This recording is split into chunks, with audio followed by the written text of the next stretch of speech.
Hey, it's D. I just want to make this really quick video. Look, if you don't know, I have this like podcast, right? And I've been really fortunate, really fortunate to go out and interview other type 2 diabetics. And what I'm doing is I'm asking them like, what are their biggest struggles and how they got over them.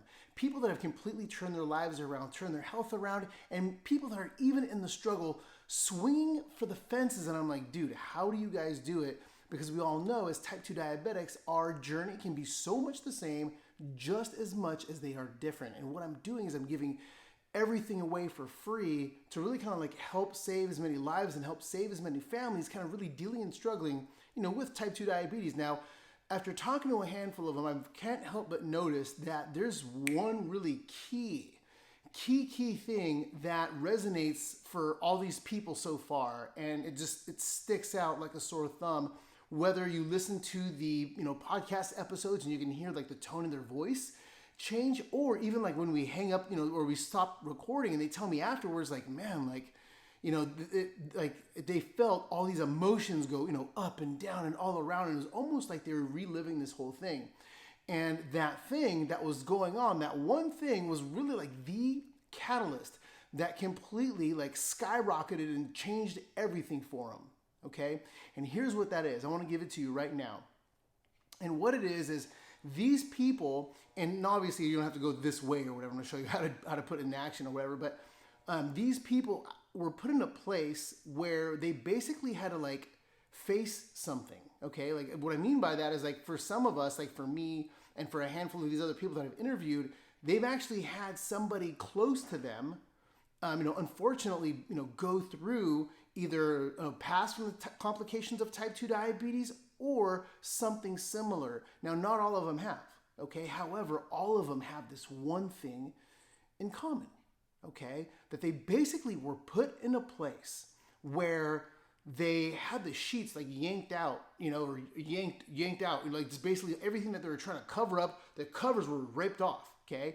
And everything that was like inside, whether it was, fear, whether it was, maybe like shame of like, the way that they felt, maybe it was like the innocence that they had that, because let me be real here, like at least I know for me, like I didn't ask for type 2 diabetes, and the worst part about it was, at least for me, that like my food was everything from like, my best friend. It was like my low self-esteem. It was, it was the only thing that was there when it felt like nobody else was there, right? And then all of a sudden, when I got diagnosed, it was like, you now got to almost like turn your back on like the only thing that and really like the only thing that like halfway made me feel good. You know what I mean? And the only real way that we were all kind of like able to turn all that stuff around, right? Whether it was like watching like loved ones die, or maybe even like feeling that a part of us had died, or, addressing a different part of us, is that what turned it around wasn't necessarily the yanking off of the covers, if you will, although that was kind of like the shining of the light. What really made it all possible, okay, was like the fuel, the catalyst at the very bottom, like the rocket fuel that shot, that shot everybody up and really turned them around. And you will see it the more that if you're like on a Facebook group, if you like if you're like on like YouTube or whatever, and you like kind of like look around and you see how other type 2 diabetics are struggling versus the ones that, even if they're struggling, they're swinging for the fences, or right, or even for the ones that are like, crushing it or whatever. The vast majority of them have this one thing in common, which is their why, okay?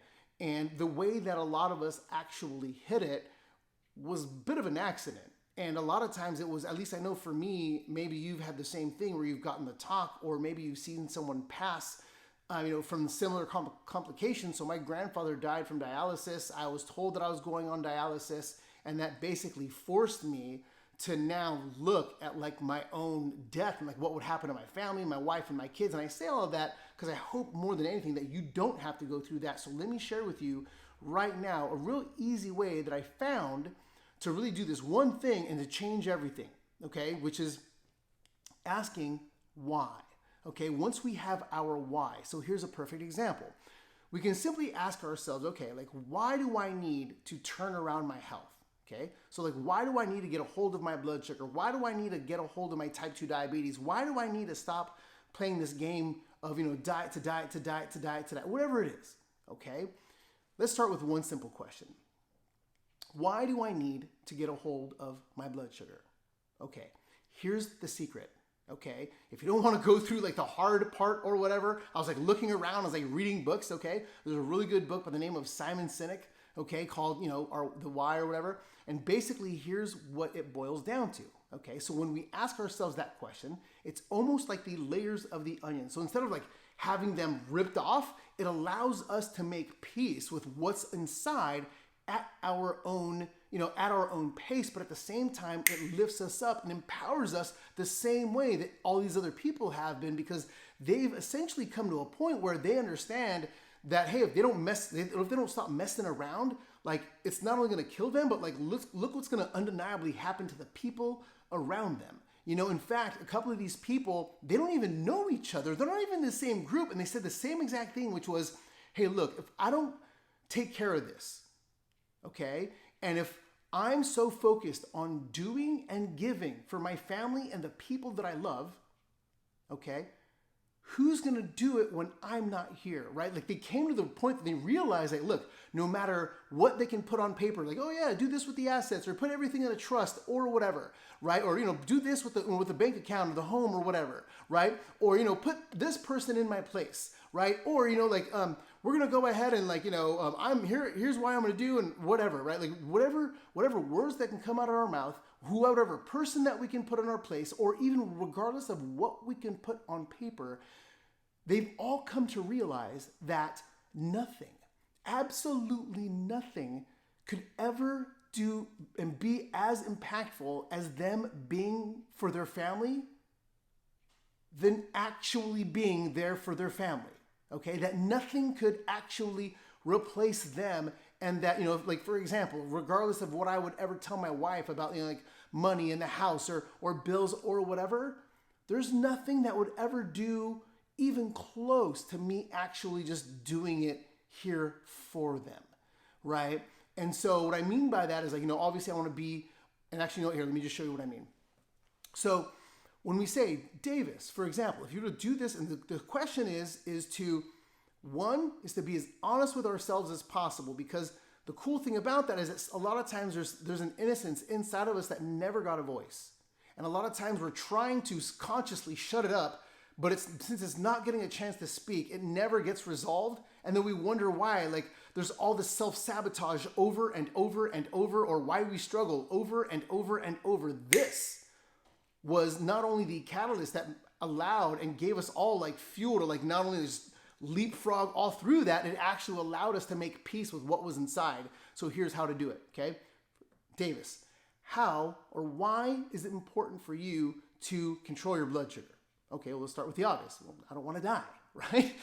Okay, well, why? Because again, why, right? So every single time we ask the question why, it's like pulling back the layers of the onion, okay? Why don't you want to die? Well, I want to be here for like my wife and my kids.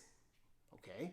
The secret is to ask ourselves that same question, just like a 5-year-old, 3-year-old, whatever. Ask ourselves that question 6, 7, 8, 9 times if you need to, and ask it to the point where we can't take it apart anymore. And that's usually where the freedom lies. So let me show you what I mean. Okay. All right, Davis, why do you want to be here for your wife and kids? Well, because it's my job to do for them, right? Let's just keep it super common sense, right? Like, it's my job to provide and be here and do for my wife and my children. Okay, well, why do you want to? Because obviously there's a lot of deadbeat dads out there that don't do squat for their families, right? So, like, why do you want to be here for your wife or your children? This is number 3, right? I want them to know that they're loved, and that, like, no matter what, that someone is there for them, right? Because that's our job, right? Okay. Why do you want to make sure that somebody's there for them and that, that they're loved? Okay, now here's where it kind of gets a little deeper, right? So it's like, okay, well, let me be honest. Okay, so when I was growing up, my parents, they just came here from the Philippines a few years back or whatever, a number of years back or whatever, and they both worked very humble jobs. My dad worked at the post office, and my mom was, in the import-export industry, nowhere near where she's at right now, okay? And so they were gone a lot. They were doing everything they could for their sister and I to make sure my mom basically came, my grandparents were farmers, and my dad basically came to this country homeless. And so they wanted to do every single thing they could to make sure that their kids wouldn't have to go through the same pains and struggles they did. Okay? So that being the case, they were gone and they worked a lot. Okay, they worked a lot. They did every single thing they could for extra overtime, whatever it was. Okay? So that also meant that my sister and I, we were home alone. Okay? So, why? Well, because we were home alone. And I basically, for a lot of times, I kind of had to figure things out on my own and basically kind of just raise myself, even though from the outset, it almost looked like we were spoiled, which we were, with everything that my parents could do. But, if we're being honest, right, just like anything else in life, there's give and take to everything. Things come at a cost, right? It's like, okay, why do you want to do that then? Like, why is that the case? Like, why is that important to you, Davis? Because I don't want my wife or my kids to feel that way. I don't want them to feel alone. Okay. Why? Why don't you want them to feel alone? This one's rough. So for me, when I found myself alone is not only when I found myself most vulnerable and kind of like vying for attention, I also felt that I was misunderstood. It put me in a place where I didn't know where I stood with a lot of people. I didn't have a lot of clarity as far as what my relation was with a person and what different responsibilities I may have had because I didn't really have any. And because of that, I also found myself alone, and then that's when I kind of found myself playing with food. I started to eat. I was bored. There was nothing to do. Okay. Why? Why did you bury your attention into food? Because I wasn't getting any attention. Okay. Why is that important, Davis? Why is that important? Because it fed me in a lot of different negative ways. For example, I never, because it fed my low self-esteem, what ended up happening was I gave that attention into food so much so that I became big. Okay, around 9 years old, I became like the token fat kid. Okay, and I basically blew up. And the more that happened, I'll never forget it. I remember going to 4th grade, and a friend of mine, I must have gained some weight over the summer, and he was just like, damn, DK got big, because my dad's name is Davis too. And so my friends and family, they call me DK because my middle initial or whatever. So that kind of stuck with me, and then that ended up just happening over and over and over again. And that became a huge part of the reason why I became diabetic. Food was my best friend. It was the source of my insecurity. It was everything. It was like the only thing that was ever there when I thought that I was by myself. You know what I mean? And now that I was in that place, right? And I was that vulnerable and honest with myself, instead of having the covers ripped off, I can now look at what was actually at the core issue, right? Because basically since I was 9, I failed all kinds of diets. Every single diet I ever bloody tried.